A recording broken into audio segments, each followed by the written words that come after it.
नमस्कार साथियों, स्वागत है आपका अपने गौरव ज्ञान धारा यूट्यूब चैनल पे। अपन पढ़ रहे हैं वो है ओपीडी ऑब्जेक्टिव प्रश्न धारा।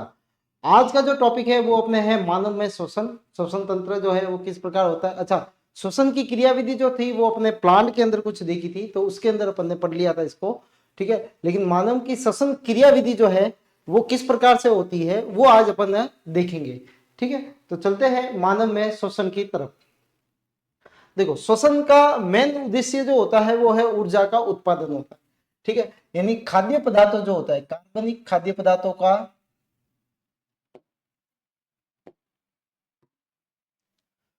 जो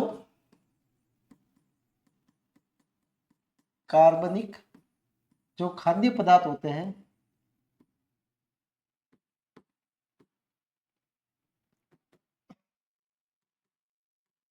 पदार्थों का ऑक्सीकरण होता है,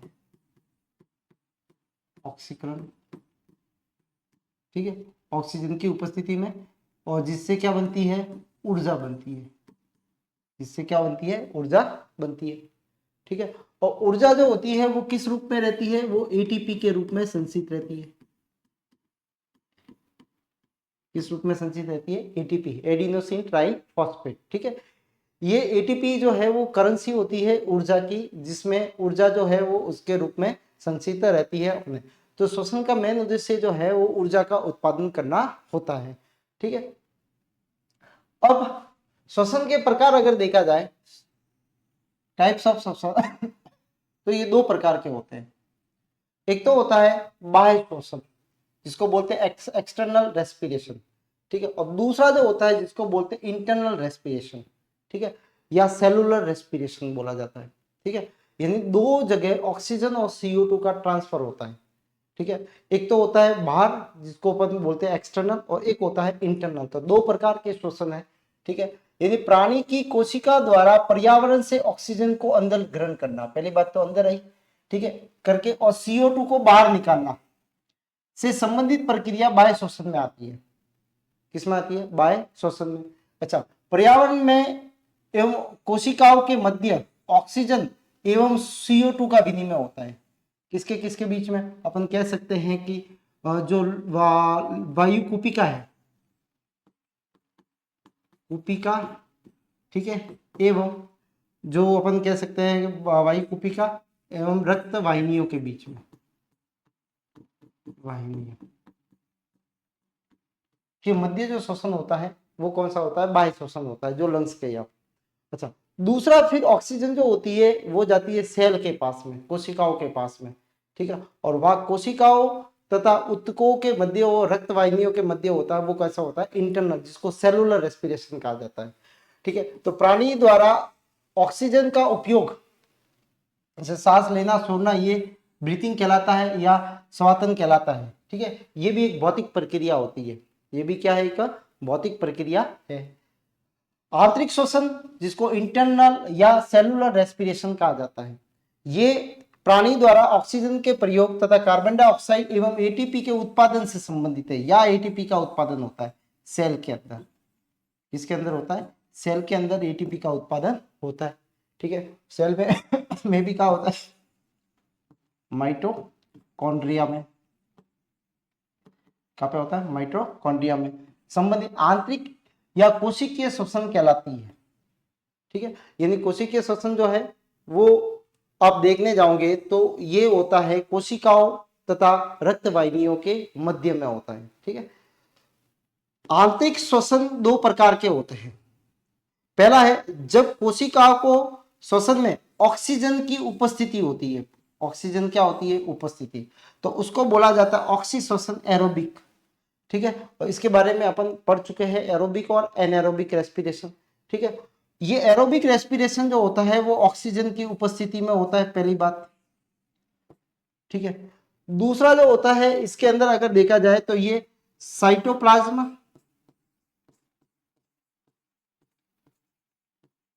एवं माइटोकॉन्ड्रिया,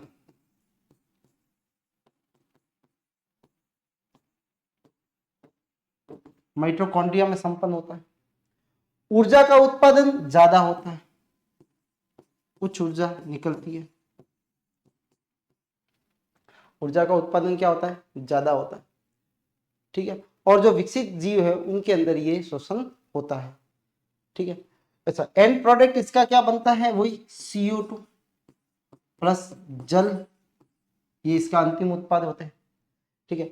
दूसरा होता है जब कोशिकीय श्वसन ऑक्सीजन की अनुपस्थिति में होता है, ठीक है। तो ऑक्सीजन की अनुपस्थिति में देखा जाए तो ये एक तो होता है जो जिसमें एंड प्रोडक्ट जो बनता है वो बनता है अपना C2H5OH, एथेनॉल बनता है, ठीक है।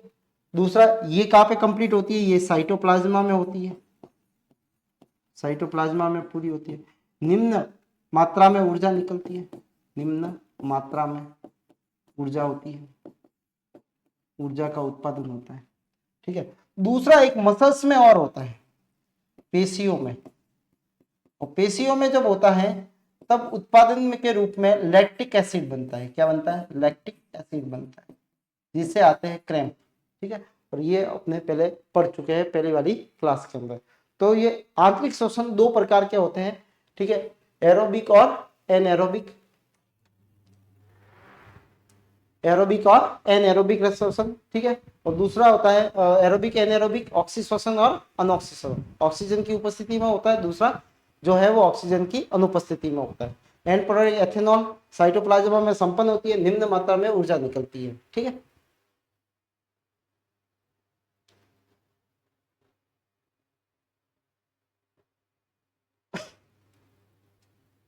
ये है अपना जो है श्वसन तंत्र, ठीक है। श्वसन तंत्र में आप देखने जाओगे तो ये है नजल कैविटी, नासा छिद्र, नजल कैविटी, ठीक है। ये नॉस्ट्रिल है, नासा छिद्र बोलते हैं इनको। ये ओरल कैविटी है, मुंह से भी श्वास लिया जा सकता है, ठीक है। उसके बाद में लैरिंग्स होता है जिसको वाक यंत्र बोला जाता है, वाक यंत्र बोला जाता है, ठीक है, जिसको वॉइस प्रोड्यूसिंग ऑर्गन बोला जाता है, ठीक है। उसके बाद में यहाँ से ये आता है, इसको ट्रैकिया या श्वसन नलिकाएं बोला जाता है, ठीक है। ट्रैकिया को श्वसन नली कहा जाता है, ठीक है, या श्वास नली कहा जाता है, ट्रैकिया, ठीक है। उसके बाद में होती है ब्रोंकाई, ये जा रही है ब्रोंकाई, दो भागों में श्वसन नली विभाजित हो जाती है जिसको ब्रोंकस बोला जाता है, ठीक है, जिसको श्वसनी कहा जाता है, ठीक है। और आगे चल के ये बहुत छोटी छोटी जो है ब्रोंकाइलस में डिवाइड हो जाती है, ये ब्रोंकाइलस, ये ब्रोंकाइलस है छोटी छोटी, ठीक है। इनको बोला जाता है श्वसनिका, श्वसनिका कहा जाता है, ठीक है। और ये गुब्बारे नुमा संरचना में खुलती है जिसको बोला जाता है वायु कुपिका, वायु कुपिका बोला जाता है, ठीक है, जिसको एल्वोलस कहा जाता है एक को, और बहुत सारी होती है तो एल्वोलाई कहा जाता है, ठीक है। तो सबसे पहले अपन जो पढ़ेंगे वो है नजल कैविटी। नजल कैविटी कहाँ से स्टार्ट होती है, क्या क्या चीजें होती है, ठीक है। सबसे पहले जो है नासा छिद्र, जो अपने दो है नॉस्ट्रिल, यहाँ से अपन जो है वो एयर को इंटर करते हैं, जिसके अंदर जो है वो एयर होती है, ऑक्सीजन नहीं होती है, ठीक है। यानी ऑक्सीजन जो अपन कहते हैं कि ऑक्सीजन अपन लेते हैं तो ये गलत है, क्योंकि अपन क्या लेते हैं, एयर को लेते हैं, ठीक है। तो एयर अंदर जाती है ऑक्सीजन के साथ साथ में, ठीक है। तो एयर जो है वो उसके अंदर बहुत सारी गैसेज होती है, तो वो जाती है नजल कैविटी से। नजल कैविटी जो होती है वहां से नजल पासेज, नजल पासेज से जाती है फेरिंग्स के अंदर, जिसको बोलते हैं नोजोफेरिंग्स। नोजोफेरिंग्स जो मुंह से लेते हैं उसको बोलते हैं ओरोफेरिंग्स, और दोनों जहाँ मिलते हैं जिसको बोलते हैं लैरिंगोफेरिंग्स, जहाँ पे होती है अपनी ग्रसनी, ठीक है। तो ग्रसनी पे ये अपने को मिलते हैं जिसको बोला जाता है फेरिंग्स, ठीक है। ग्रसनी पे ये यहाँ पे मिलती है।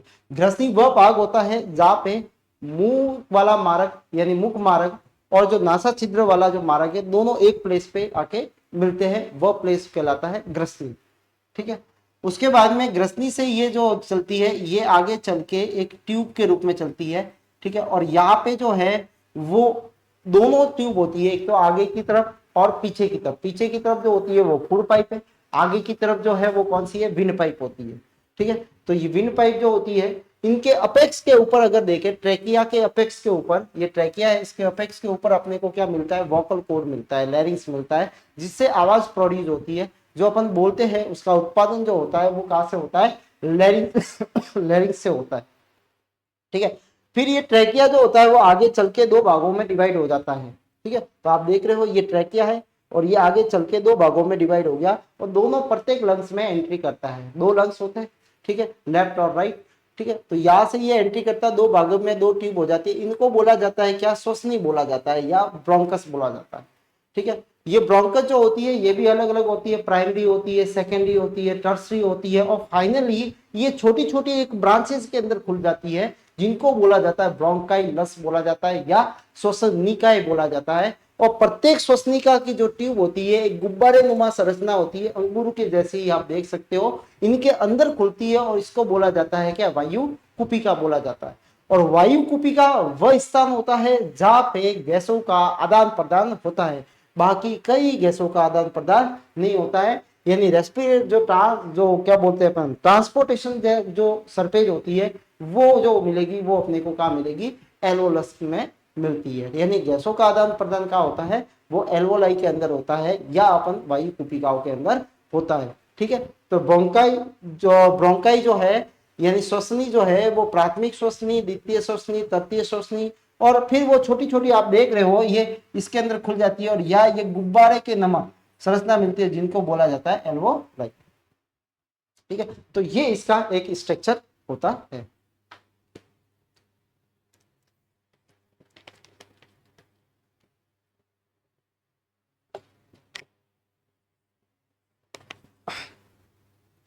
कम से कम आप एल्वोलाई को देखोगे तो 60,000 एल्वोलाई मिलती है, उससे भी ज्यादा प्रत्येक लंग्स में। देखिए बाह्य नासा छिद्र, नासा गुहा और नासा ग्रसनी। मानव में एक जोड़ी नासा द्वार या श्वसन तंत्र के बाहर छिद्र होते हैं जिसको अपन नासा छिद्र बोला जाता है। नासा द्वार, ठीक है, द्वारा वायु नासा गुहा में एंट्री करती है, नजल कैविटी में जाती है, ये यहाँ से ये नजल कैविटी में जाएगी, ठीक है।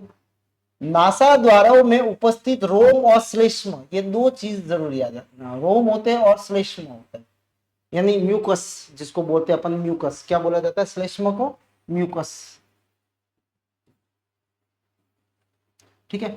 श्लेष्म द्वारा ढकी रहती है और अस्थियों के द्वारा भीतर जाने वाली वायु को छानती है, ठीक है। और अंदर जो होती है वो इस रोम के द्वारा और श्लेष्म के द्वारा जो धूल के वगैरह के कण जो होते हैं वो क्या हो जाते हैं यहाँ पे चिपक जाते हैं।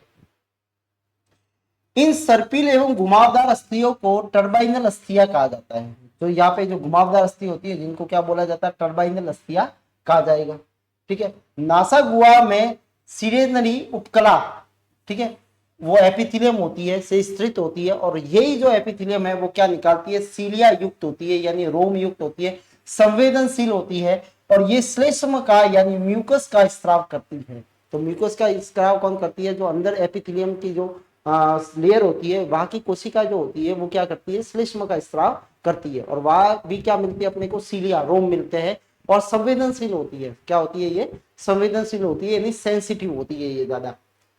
नासा मार्ग में नेजल नेजल प्रीमैक्सिला, मैक्सिला और एथेमॉइड ये अस्थियों का बना हुआ होता है। तो ये नासा नाक में मिलने वाली अस्थियों के नाम है, ठीक है। नेजल है, प्रीमैक्सिला है, मैक्सिला है और एथेमॉइड है। ये जो है वो 4 प्रकार की जो है बोन्स अपने को मिलती है। नासा गुहा में वायु गर्म एवं अथवा ठंडी एवं नम होती है। अच्छा आप देखोगे तो जैसे ही यहाँ पे अपन श्वास को बाहर छोड़ते हैं तो आपको गर्म हवा मिलती है क्योंकि यहाँ पे ब्लड सर्कुलेशन जो है वो ज्यादा होता है, ठीक है। तो यहाँ पे जो होगा वो क्या होगा, जो हवा अंदर की तरफ जाती है तो कैसी हो जाती है, नम हो जाती है प्लस नमी युक्त हो जाती है, ठीक है। तो कैसी हो जाती है, वो नमी युक्त हो जाती है। अच्छा इससे जो अपन जो श्वास ले रहे हैं नाक के द्वारा, ठीक है, एक अपन लेते हैं मुंह के द्वारा भी, अपना द्वितीय ऑर्गन है जिससे मुंह के द्वारा भी अपन श्वास ले सकते हैं, लेकिन मुंह के द्वारा श्वास लेना वनस्पत जो है अपन नाक के द्वारा सांस लेने से कैसा होता है, खराब होता है, ठीक है। इन नाक के द्वारा जो श्वास लेते हैं वो सबसे अच्छा होता है क्योंकि नाक के द्वारा जो श्वास लेने से क्या होगा, जो धूल वगैरह के कण होते हैं वो फिल्टर हो जाते हैं। पहला बात तो फिल्ट्रेशन होता है, ठीक है। दूसरी बात जो होती है, जो हवा जाती है वो कैसी होती है, नरम युक्त होती है, ठीक है। और कैसी होती है, वाहम होती है, गर्म होती है, ठीक है। और आप देखोगे तो वो जर्म्स फ्री भी होती है। वायु में उपस्थित सूक्ष्म कण श्लेष्मा द्वारा रोक लिए जाते हैं तथा फेफड़ों में जाने से इसको रोका जाता है।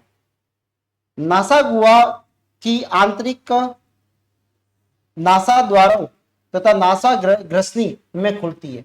ये जो है वो कहाँ पे खुलती है? ग्रसनी के अंदर खुलती है। ये आंतरिक जो होगी वो कहाँ खुलती है? ग्रसनी के अंदर, ये यहाँ पे खुलती है। यहाँ पे आप देखोगे तो एक जो है वो ढक्कन मिलता है, या जिसको बोला जाता है एपिग्लोटिस। क्या बोला जाता है? एपिग्लोटिस, जिसको घाटी ढक्कन बोला जाता है। और ये घाटी ढक्कन क्या करता है? ये जस्ट आपको फूड पाइप जो होती है, ठीक है, उसके ऊपर जो होता है वो इस तरह से ये अपने को बना हुआ होता है, ठीक है। और बाद में जो होती है वो क्या होती है? श्वसन वाली पाइप होती है। तो खाना जैसे ये श्वसन वाली पाइप है, ठीक है, और ये कौन सी है? खाने वाली पाइप है, फूड पाइप है, भोजन नली है। तो जैसे ही खाना इसके ऊपर गिरता है, ये जो श्वास नली जो होती है वो बंद हो जाती है, ठीक है, और खाना जो जाता है वो कहाँ जाता है? सीधा फूड पाइप के अंदर ही जाता है। यानी घाटी ढक्कन क्या करता है? ये जो है वो खाने के कणों को विंड पाइप में या श्वसन नली में जाने से क्या करते हैं? रोकते हैं, ठीक है। नासा के द्वारा जो नासा ग्रसनी होती है, नासा ग्रसनी में खुलती है, ठीक है। या आने वाली वायु पीछे की और कंठ ग्रसनी होती है। यहाँ पे जो होती है वो कौन सी है? जो पीछे जो होती है वो कौन सी होती है? लैरिंगोफेरिंक्स होती है, ठीक है। ये है अपनी नोजोफेरिंक्स जो अंदर की तरफ जाएगी, मुंह से जाती है वो ओरोफेरिंक्स होती है, ठीक है, मुख ग्रसनी होती है। और ये बोलते हैं इसको कंठ ग्रसनी। नासा ग्रसनी, मुख ग्रसनी और कंठ ग्रसनी तीनों जो होती है वो यहाँ मिलती है। तो ये देखो मुंह से आ रही है ये नासा ग्रसनी है, ठीक है। ये जो मुख से आ रही है ये मुख ग्रसनी है, और यहाँ पे जो मिलती है इसको बोलते हैं अपन ग्रसनी या लैरिंगोफेरिंग, कंठ ग्रसनी बोला जाता है।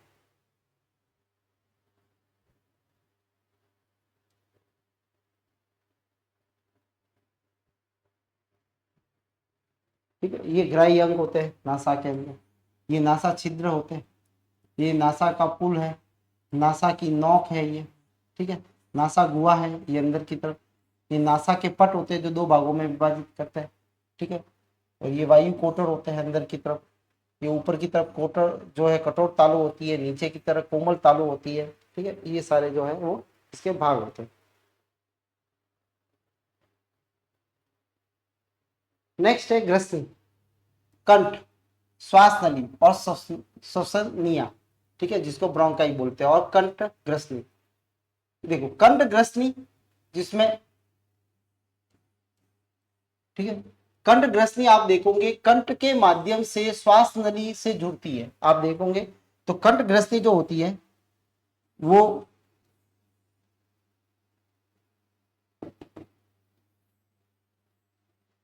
इस तरह से, तो ऊपर जो है अपने को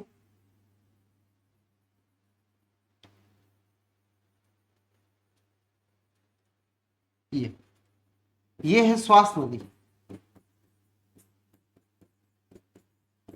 ठीक है, और इसके ऊपर जो मिलते हैं उसको बोला जाता है लैरिंग्स। क्या बोला जाता है इसको? लैरिंग्स, जिसको बोला जाता है अपने कंठ, ठीक है, से जुड़ती है। ये त्रिभुजाकार होती है, आप देख लो इसका ट्राइंगल शेप में है, ये कैसी होती है? ये ट्राइंगल शेप में होती है, त्रिभुजाकार कक्ष के समान संरचना होती है। कंठ की भित्ति में उपास्थि होती है, क्या होती है? कार्टिलेज होता है। क्या होता है इसके अंदर? कार्टिलेज होते हैं, ठीक है, और इनमें प्रमुख उपास्थि अवटु, थायराइड ग्रंथि, ठीक है, मुद्रिका, ठीक है, क्रोइड, दर्विका जिसको बोलते हैं एर्थोनॉइड्स, ठीक है, और एपिग्लोटिस होती है। ये जो है वो उपास्थियां पाई जाती है, ठीक है। कंठ में स्वर रज्जु, वोकल कोड होते हैं, भी उपस्थित होते हैं जो ध्वनि उत्पन्न करते हैं। क्या करते हैं ये? कंठ में ध्वनि उत्पन्न करने का काम कौन करता है? वोकल कोड से होता है। कंठ के छिद्र को घाटी ग्लोटिस कहते हैं, और ये छिद्र श्वास नली में खुलता है, ठीक है, ये छिद्र जो होता है वो कहाँ खुलता है? श्वास नली के अंदर खुलता है, ठीक है। जब हवा इसमें से करती है तो वोकल कॉर्ड के जो रज्जु होते हैं उनमें वाइब्रेशन होता है, ठीक है, इनमें क्या होता है? वाइब्रेशन होगा, और वाइब्रेशन के कारण क्या प्रोड्यूस होगी? साउंड प्रोड्यूस होती है। क्या होती है? साउंड प्रोड्यूस होती है।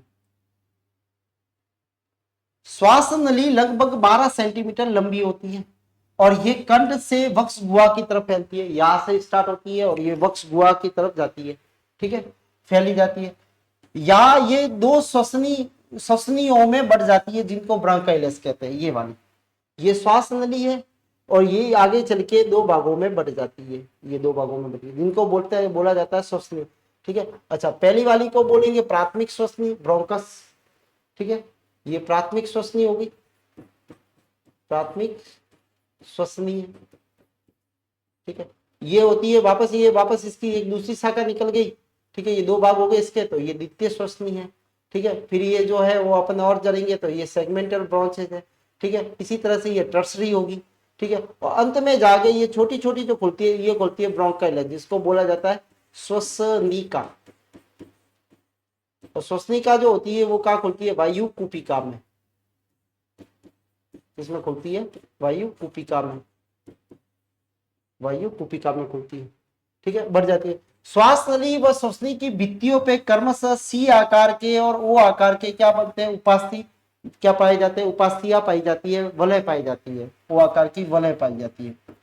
ठीक है, और ये वलय जो होती है, इसके कारण क्या होते हैं कि जब हवा नहीं होती है, जब एयर इसके अंदर, ट्यूब के अंदर नहीं होती है, तो ये कि बाहरी वायुमंडलीय दाब से इनको क्या करती है? पिचकने से बचाती है। ठीक है, तो ये इसका काम क्या है कि ये जब वायु ना होने पर श्वास नली को पिचकने से बचाती है,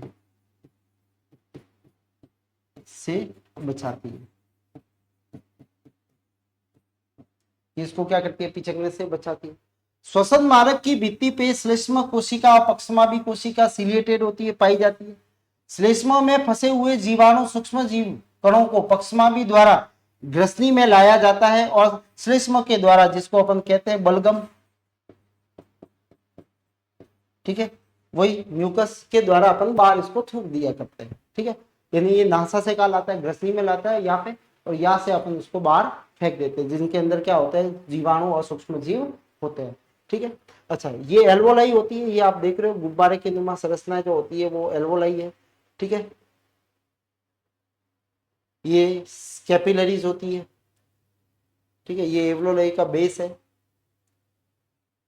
तो इस तरह से ये जो है वो संरचनाएं होती है आपको। अच्छा, ये जो है रिंग ऑफ कार्टिलेज बोला जाता है इनको, रिंग ऑफ कार्टिलेज, कार्टिलेज बोला जाता है। ये क्या करते हैं? इसको वायुमंडलीय दाब से पिचकने से बचाते हैं, वायुमंडलीय दाब से बचाते हैं। ठीक है, और ये आप देख रहे हो इधर जो है वो थायराइड ग्रंथि अपने को यही मिलती है, गर्दन श्वास नली के दोनों तरफ ऐसे आकार की होती है ये। ठीक है, और ये इसके ऊपर, जस्ट ऊपर क्या मिलता है अपने को? लैरिंक्स मिलता है। ठीक है,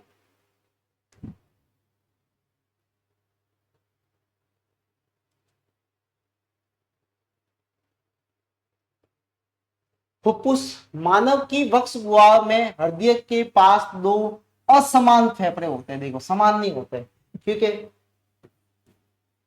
दाया दाया में तीन, दाया मतलब राइट, तो हार्ट का होता है लेफ्ट की तरफ, तो लेफ्ट की तरफ छोटा होगा। ठीक है, और जो राइट की तरफ कैसा होगा? बड़ा होगा। ठीक है, और बाया फेफड़ा दो पालियों में विभक्त होता है। दाया जो है वो कैसा होता है? छोटा है थोड़ा। ठीक है, और दाया जो होता है वो कैसा होता है? बड़ा होता है। यानी बाया छोटा, ठीक है, दो पालियां ही होती है, और इसके अंदर कैसी होती है? तीन पालियां होती है। फेफड़ों में दो फुफ्फुसीय आवरण प्लूरा घिरे रहते हैं। फुफ्फुसीय आवरण के मध्य में प्लूरल फ्लूइड भरा रहता है, जो वही इसको क्या करेगा? आपस में घर्षण से बचाएगा। ठीक है, ये क्या करता है? घर्षण से बचाता है,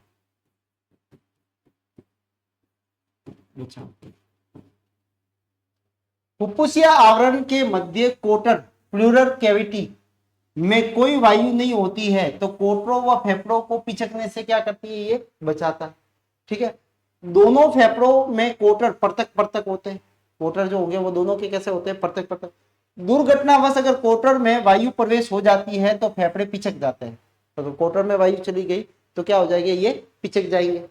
ठीक है, प्रसका पिंजर फेफड़ों को घेरे हुए रहते हैं। प्रसका पिंजर का मतलब होता है अपना रिब केज, रिब केज।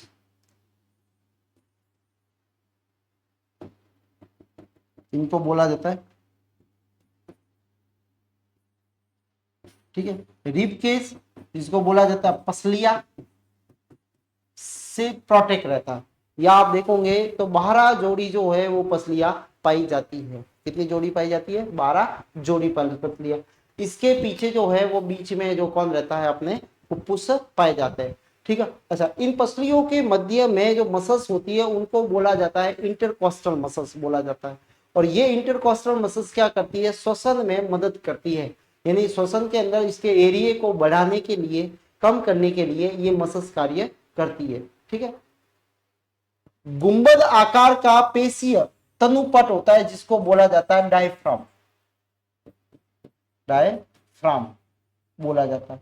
ये डायफ्राम जो होता है जिसको डायफ्राम कहते हैं, और डायफ्राम का कार्य भी श्वसन में मदद करना होता है। जब अपन ब्रीथिंग करते हैं, श्वास लेते हैं, तो उसके अंदर जो है वो उस श्वसन और निश्वसन के अंदर ये मदद करता है। ठीक है। मानव में प्रत्येक फेफड़े में एक श्वसनी यानी ब्रोंकस जाती है, प्रवेश करती है, और फेफड़ों के अंदर लगातार ये क्या हो जाती है? उप विभाजित हो जाती है। वही पहले तो सबसे पहले किसमें बदलती है? प्राथमिक में। प्राथमिक से किसमें बदलती है? ये द्वितीय में। द्वितीय से किसमें बदलती है? तृतीय में। ठीक है। तृतीय में ब्रोंकाइलस में बदलती है, और फिर आगे चल के ये छोटी छोटी ट्यूब के अंदर बदल जाती है। ये आगे आगे चल के छोटी छोटी ट्यूब के, जिनको बोला जाता है श्वसनिका। क्या बोला जाता है? श्वसनिका। जो तृतीय वाली होती है वो आगे चल के छोटी छोटी ट्यूब के अंदर बदल जाती है, जिनको ब्रोंकाइलस बोला जाता है। क्या बोला जाता है? ब्रोंकाइलस। अंत श्वसनिका जो अंत जो अंदर वाली जो श्वसनिका है उसका भाग जो होता है श्वसन श्वसनिकाएं, ठीक है, ब्रोंकाइलस बनाती है। आगे चल के ये जो है वो अंत में किसमें बनाती है? श्वसन श्वसनिकाएं बनाती है।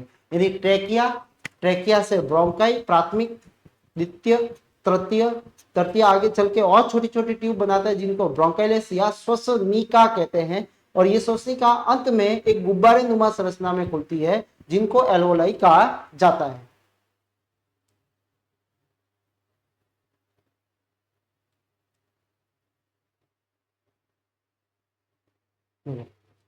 श्वसन श्वसनिका वायु कुपिका वाहिनियों में उपविभाजित हो जाती है और वायु कुपिका कोष या एट्रियम में खुलती है। जो गुहा होती है उसको क्या बोला जाता है? एट्रियम बोला जाता है। उसके अंदर ये खुल जाती है। ठीक है। यानी ये जो होगी वो ये इस तरह से ये कुपिकाओं के अंदर ये खुल जाती है। यहाँ पे प्रत्येक कोष या एट्रियम में छोटी छोटी वायु कुपिकाओं का समूह जुड़ा हुआ रहता है। दोनों फेफड़ों में लगभग 60 करोड़ वायु कुपिकाएं पाई जाती है। श्वसन या श्वसनिकाएं, वायु कुपिका वाहिनी, एट्रियम और वायु कुपिका एक श्वसन इकाई बनाती है। क्या बनाती है? ये श्वसन इकाई बनाती है। वायु कुपिका में गैसों के विनिमय के लिए प्रमुख सतह होती है, इंपोर्टेंट, गैसों का आदान प्रदान का होता है वायु कुपिका में होता है। गैसों का आदान प्रदान का होता है वायु कुपिका में होता है। प्रत्येक वायु कुपिका के अत्यंत सूक्ष्म प्याले के समान संरचना है जिसका व्यास कितना होता है? 0.2 mm होता है। इसकी अत्यधिक पतली भित्ति में रुधिर केशिकाएं होती है, कैपिलरीज पाई जाती है। क्या पाई जाती है? का जाल होता है। किसका? कैपिलरीज का। और कैपिलरीज के माध्यम से क्या होता है? ऑक्सीजन और CO2 का ट्रांसफर होता है, जिसमें रुधिर एक सतत परत के रूप में बहता है। वायु कुपिका द्वारा गैसों के विनिमय के लिए बनी श्वसन झिल्ली या सतह अत्यधिक महीन लगभग 0.2 माइक्रोमीटर होती है। श्वसन झिल्ली का निर्माण कुपिका की उपकला तथा कोशिका की अंतस्कला एवं मध्य में उपस्थित आधारी कला द्वारा होता है। वायु कुपिका की भित्ति सल की उपकला द्वारा बनी हुई होती है। वायु कुपिका में श्वसनिका पक्षमाभीय उपकला द्वारा बनी रहती है, यानी उसमें क्या मिलते हैं अपने को? पक्षमाभ मिलते हैं, सीलिया मिलती है। क्या मिलते हैं इसके अंदर? सीलिया मिलती है, रोम मिलते हैं अंदर की तरफ भी। ठीक है। तो ये इससे बना हुआ होता है।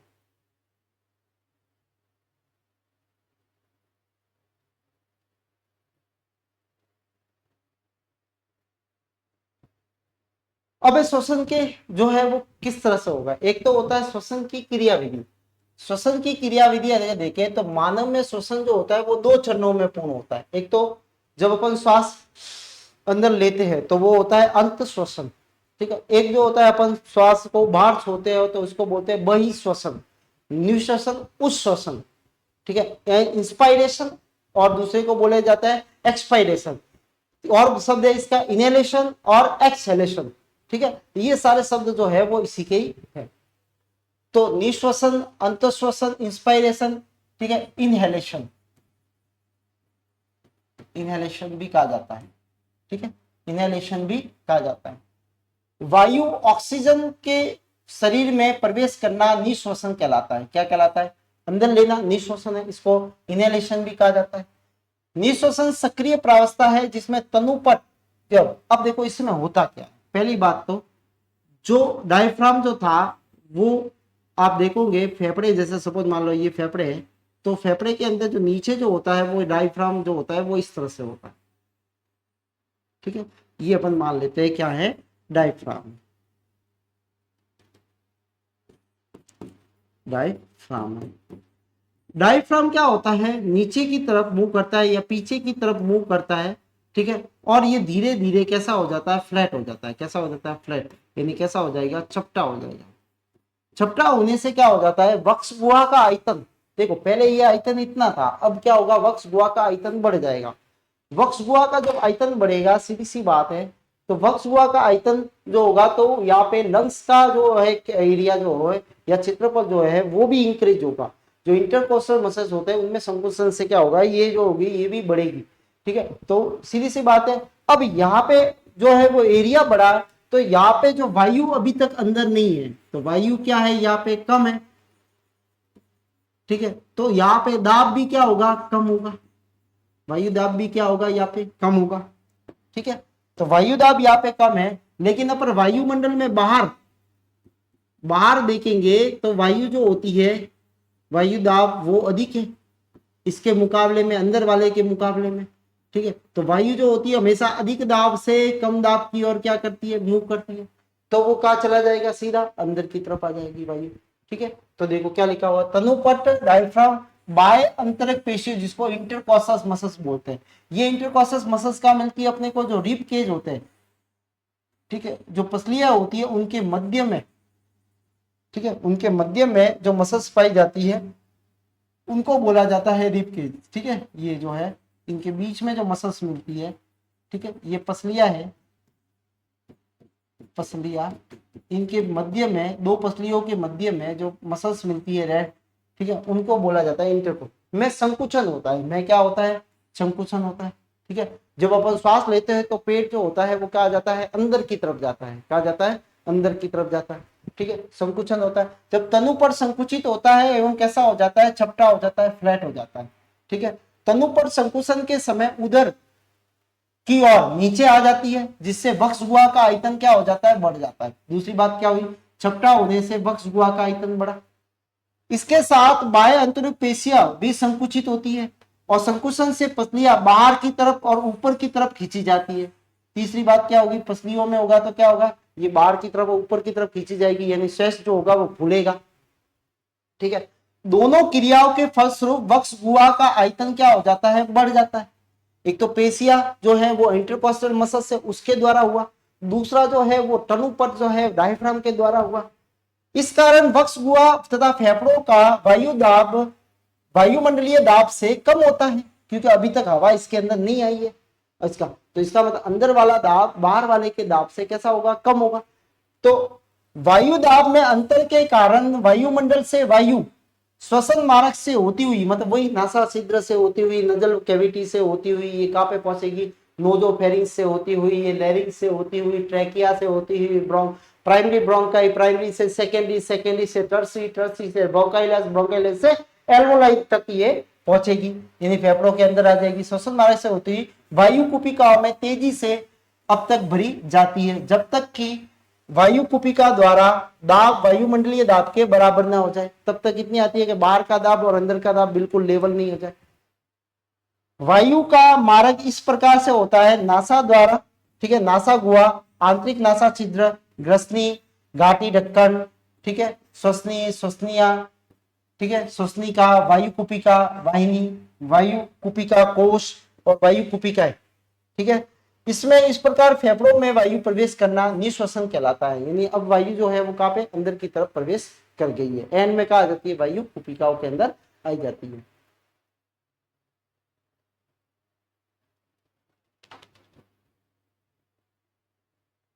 अब इसकी उल्टी क्रिया जो होगी वो निश्वसन में होगी, सॉरी उच्छ्वसन में होगी। ठीक है, दूसरा होता है उच्छ्वसन। फेफड़ों में वायु CO2 का शरीर से बाहर निकलना उच्छ्वसन कहलाता है। ऑक्सीजन का लेना निश्वसन है, CO2 को बाहर निकालना उच्छ्वसन है। इसको एक्सहेलेशन भी बोला जाता है। निश्वसन के पश्चात उच्छ्वसन होता है, निश्वसन होने के बाद में उच्छ्वसन होगा जब बाह्य अंतर पेशियों व तनुपट पेशियां शिथिलन में होती है, मतलब रिलैक्सेशन में होती है। कैसी होती है, रिलैक्सेशन में होती है। ठीक है, तब पसलियां स्वयं ही भार के कारण नीचे आ जाती है। रिलैक्सेशन में होगी तो क्या होगी, सम के भार के कारण ये जो शेष भाग जो है वो कैसा हो जाएगा, कम हो जाएगा। ठीक है, और तनुपट जो है वो ऊपर की तरफ उठ जाता है। अब देखो ये वाली कंडीशन हो जाती है। अब तनुपट जो है वो पहले छपटा हो गया था, अब ये कैसा हो जाता है, डोम शेप में हो जाता है, पहले वाली कंडीशन में आ जाता है, यानी ऊपर की तरफ चला गया है। ठीक है, अब यहाँ पे क्या हो गया, एरिया जो है वो कम हो गया। ठीक है, अब कम हो गया, लेकिन दाब जो है वो कैसा हो जाता है, क्षेत्रफल तो यहाँ पे कम है लेकिन दाब जो है वो कैसा है, अधिक है। ठीक है, वायु अभी भी है इसमें। ठीक है, बाहर वायुमंडलीय है, यहां दाब कैसा है, या दाब इसके मुकाबले में कैसा है, कम है। तो वही वायु अधिक दाब से कम दाब की ओर बाहर चली आएगी। इस कारण वक्ष गुहा का आयतन कम हो जाता है, वायु दाब वायुमंडलीय दाब से अधिक होता है। ठीक है, फेफड़ा संपीड़ित हो जाते हैं जिससे उसमें दाब बढ़ जाता है। दाब किसके कारण बढ़ता है, संपीड़न, एरिया कम होने के कारण। वायु कुपिका में वायु श्वसन मार्ग से बाहर वायुमंडलीय दाब में चली जाती है।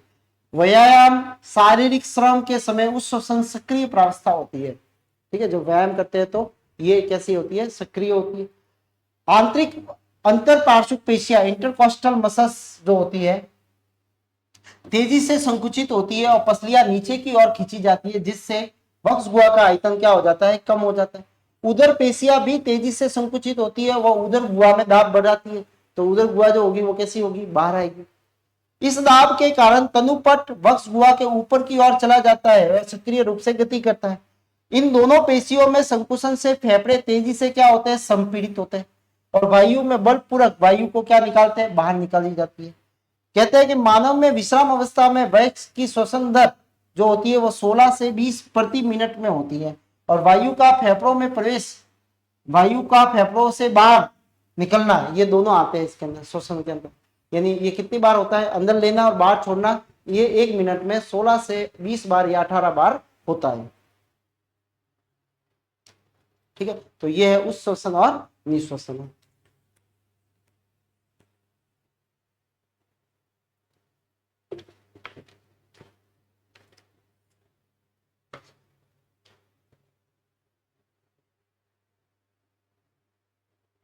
अब है कुछ परिभाषा श्वसन तंत्र आयतन के बारे में।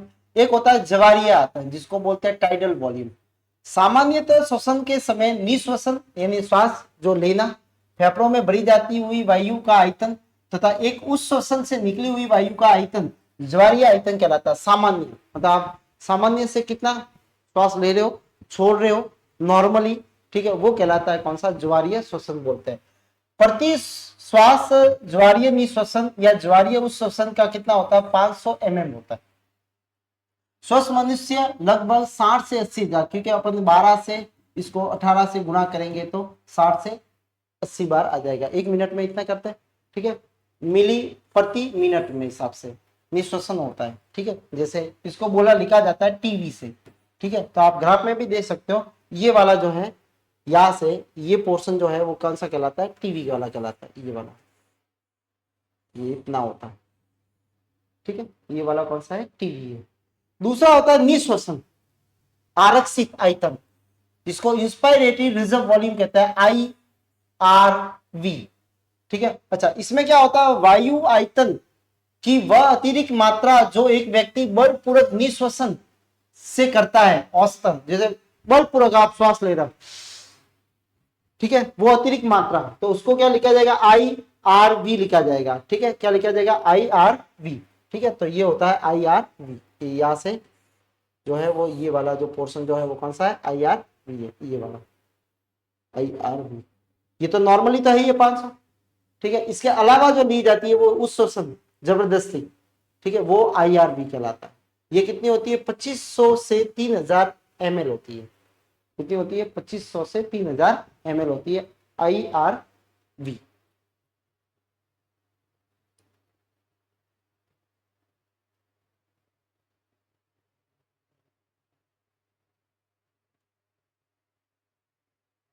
दूसरा जो है वो है उस श्वसन आरक्षित, जिसमें आप फोर्सफुली क्या करते हो, बाहर निकालते हो, किसको, वायु को, ठीक है। वायु की आयतन जो अतिरिक्त मात्रा जो व्यक्ति बलपूर्वक उच्छ्वसित करता है औसतन 1000 या 1100 होती है। देखो लेते तो ज्यादा है और निकालते कम है, इसको बोला जाता है ये वाली। देखो ये इतनी ज्यादा है और ये है या तक, इसको बोला जाता है ERV, ठीक है। ये इसकी मात्रा है या तक, ये वाली ERV। दूसरा है अपशिष्ट आयतन, जिसको बोलते हैं रिड्यूसल वॉल्यूम। वायु की वह आयतन जो बलपूर्वक उच्छ्वसित, ठीक है, के बाद फेफड़ों में शेष रह जाती है, उसे अविशिष्ट आयतन कहा जाता है। और ये कितना होता है, 1100 से, ठीक है, 1200 ml तक होता है, ठीक है। वही अवशिष्ट जिसको बोलते हैं रिड्यूसल वॉल्यूम, रिड्यूसल वॉल्यूम जिसको बोलते हैं अपन टीवी, ठीक है। तो टीवी जो है, सॉरी आरवी, आरवी जो है, देखो ये अपन ने इतनी सांस ली, ठीक है, ये नॉर्मल वाली है, भली उस श्वसन और निश्वसन में ये तो बराबर है, ठीक है। अच्छा, इसमें बाद में अपन ने यहां से इतनी ये क्या की, ये बाहर निकाला, बाहर निकालने के बाद में आप देख रहे हो कि ये बच गई है, और बची हुई को क्या बोला जाएगा, आरवी बोला जाता है। ये बची हुई जो वॉल्यूम है उसको क्या बोला जाएगा, आरवी बोला जाएगा, ठीक है। तो ये तो पूरी अपन ने ली और ये अपन ने पूरी छोड़ी और ये अपनी बची हुई है।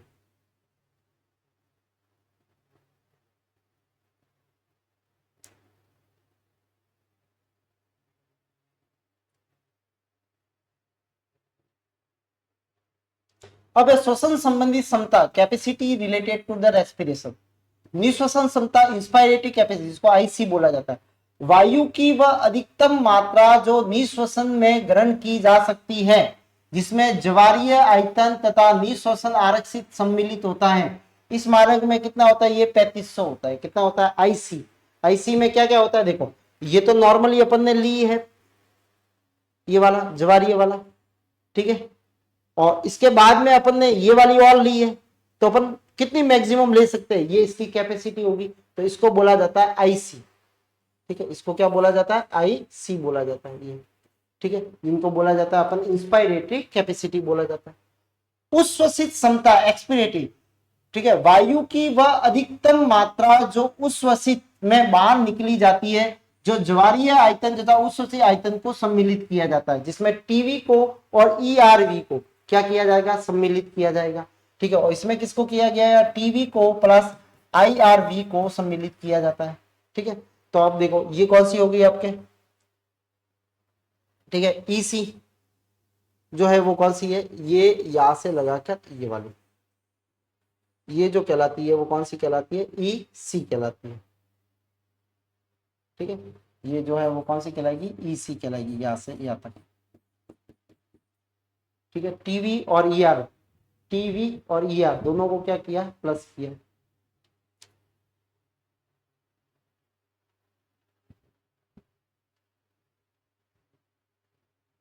फिर एक क्रियाशील अपशिष्ट क्षमता, जिसको बोलते हैं फंक्शनल रिड्यूसल कैपेसिटी, FRC। सामान्य उच्छ्वसन बाहर निकालने के बाद में वायु की मात्रा फेफड़ों में बचती है, इसमें उच्छ्वसित आरक्षित आयतन कहा जाता है। अपशिष्ट आयतन सम्मिलित होता है, एक तो होता है ERV, ये ERV प्लस RV, ये हो गया RV, ठीक है। और इसको जो है तीनों को मिला, दोनों को मिला के ये जो इतनी आयतन जो होता है उसको बोला जाता है FRC। क्या बोला जाता है, FRC बोला जाएगा, ठीक है। तो इसमें कौन कौन सा आएगा, एक तो अपन है ERV आएगा और कौन सा आएगा, रिड्यूसल वॉल्यूम आएगा।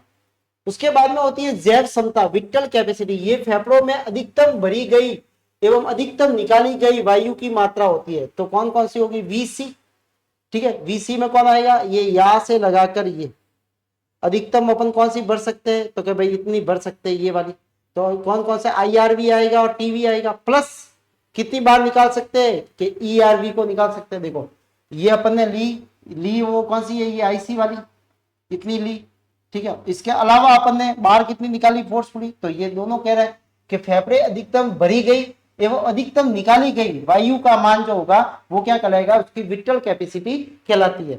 तो कितनी ली अपन ने ली जो है वो IRV ली, IRV, ठीक है, प्लस कौन सी ली, TV वाली ली, ठीक है, ये नॉर्मली ली, ठीक है। इसके बाद में निकाली कौन सी है अपन ने, ये तो अंदर ही रहती है, रिड्यूसर वाली।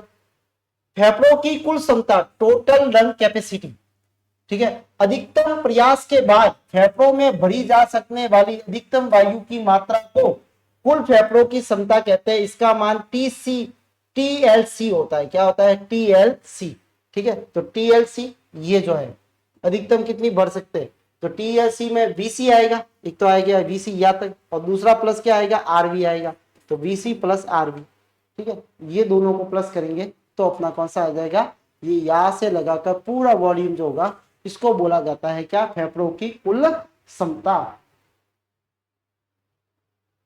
ठीक है। और ये कितनी होती है, 5800 होती है, ठीक है। और ये कितनी होती है, 4600 और वो 2300।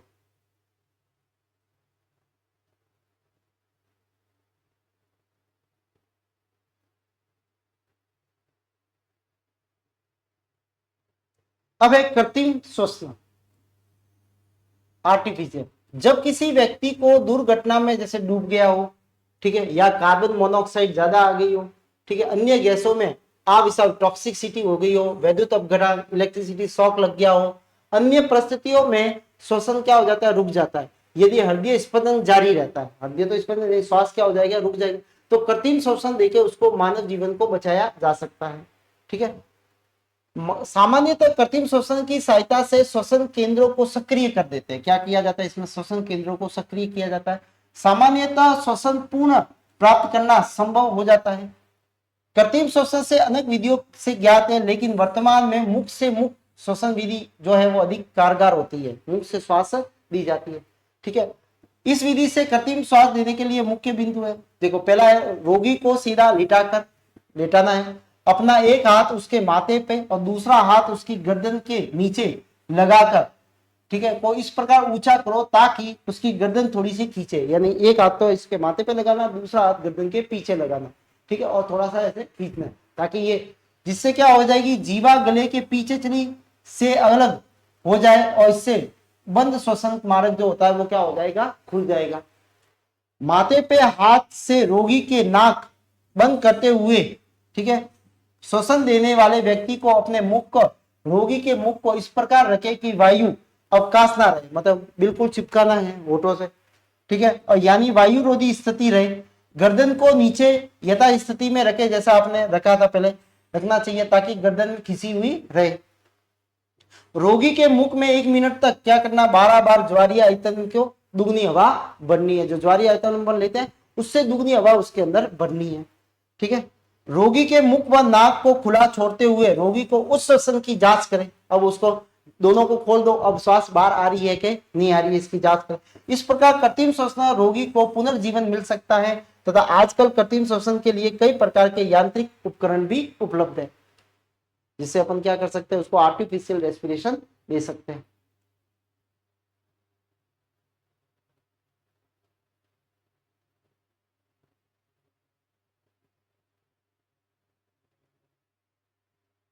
अब श्वसन संबंधी रोग,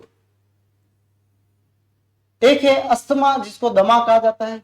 दमा जो होता है जिसमें सांस लेने में क्या आती है, तकलीफ आती है, ठीक है। ये किसके कारण, ये रोग परागकण, धूल के कण, खाद्य पदार्थों से, धुआं, ठंड, धूम्रपान आदि से एलर्जी के कारण हो सकते हैं। इस रोग में खांसी और श्वास लेने में क्या आती है, कठिनाई आती है।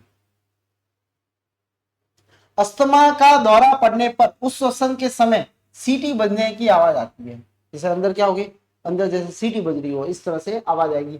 इस रोग में श्वसनियों में अधिक श्लेष्म बन जाता है, क्या म्यूकस ज्यादा हो जाता है, ठीक है, और सूजन आ जाने के कारण ये इसका भाग कैसा हो जाता है, सकरा हो जाता है, किसके कारण, सूजन के कारण, ठीक है। और जिसमें सांस लेने में क्या आती है, कठिनाई पैदा हो जाती है, मारक भी कम हो गया, श्लेष्म भी बढ़ जाता है।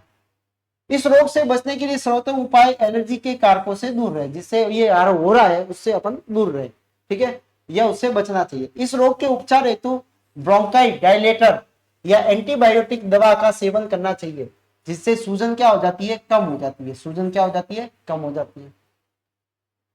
दूसरा होता है जिसको बोला जाता है श्वसन शोथ, जिसको ब्रोंकेसिस्ट रोग बोला जाता है, यानी ब्रोंकाइसिस्ट में ये बीमारी होती है। श्वसनी के आंतरिक सतहों में क्या हो जाती है, श्वसनी ब्रोंकाई, ब्रोंकाई की जो आंतरिक सतह जो होती है उनमें सूजन आ जाती है। क्या आ जाती है, सूजन, जिसके कारण लगातार क्या आती है, खांसी आती है, अत्यधिक श्लेष्मा आ जाता है, हरा पीला कफ आने लगता है और श्वास लेने में क्या होती है, कठिनाई होती है। इस रोग में धूम्रपान के कारण होता है, जो सिगरेट पीते हैं तो उसके कारण, सिगरेट के धुएं में उपस्थित रसायनों के कारण अधिक मात्रा में श्लेष्म बनने लगते हैं, जिसके कारण श्वसनी में क्या आ जाती है, सूजन आ जाती है। ठीक है, और सीलिया क्या हो जाती है, नष्ट हो जाती है, जो अपने को बचाती है धूल के कणों को वगैरह को। अच्छा, धूम्रपान से दूर रह के इस रोग से बचा जा सकता है, तो धूम्रपान नहीं करना है। फिर है वात स्थिति, जिसको बोलते हैं एम्फाइसीमिया। ये रोग अत्यधिक धूम्रपान से होता है। धूम्रपान से फेफड़ों में लगातार उत्तेजना होती रहती है, जिससे कुपिका की भित्ति धीरे धीरे क्या हो जाती है, नष्ट हो जाती है। फेफड़ों में वायु के स्थान फैलकर बड़े हो जाते हैं तथा श्वसन क्षेत्रफल क्या हो जाता है, घट जाता है। संयोजी उत्तकों की मात्रा बढ़ने के कारण फेफड़ों में प्रत्यास्थता क्या हो जाती है, उसमें फ्लेक्सिबिलिटी कम हो जाएगी। ठीक है, जिसके फलस्वरूप उस श्वसन में बहुत कठिनाई आती है, सांस छोड़ने में बहुत कठिनाई आएगी। उस श्वसन के बाद भी फेफड़ों में काफी वायु भरी हुई रहती है। ठीक है, सूजन व अत्यधिक कफ व श्वसनिकाओं में सकरा हो जाने के कारण सांस लेने में क्या आती है, कठिनाई आती है। धूम्रपान से दूर रहे, एंटीबायोटिक व ब्रोंकाइलेटर दवाइयों से लाभ मिलता है। तीसरा है निमोनिया, जो एक बैक्टीरिया से होता है जिसका नाम है स्ट्रेप्टोकोकस निमोनियाई। ठीक है, ये स्ट्रेप्टोकोकस निमोनियाई के संक्रमण से क्या होता है, एल्वोलाई के अंदर फ्लूइड बढ़ जाता है, और जिससे क्या हो जाता है, ऑक्सीजन और CO2 का ट्रांसपोर्टेशन कम हो जाता है, और जिसके से क्या होगा, श्वास लेने में क्या आती है, कठिनाइयां आती है। स्ट्रेप्टोकोकस निमोनियाई जीवाणु द्वारा फेफड़ों में संक्रमण रोग है। ठीक है, संक्रमण से कुपिका में मृत कोशिका, श्वेताणु तथा तरल भर जाता है। ठीक है, जिससे फेफड़ों में क्या आ जाती है, सूजन आ जाती है, और रोगी को श्वास लेने में क्या आती है, कठिनाई आती है। ठीक है, ये रोग अत्यधिक वृद्ध व बच्चों के अंदर ये होता है। उपचार के लिए एंटीबायोटिक आती है, ब्रोंकाइलेटर दवाइयां आती है जो इसको क्या करती है, कम करती है।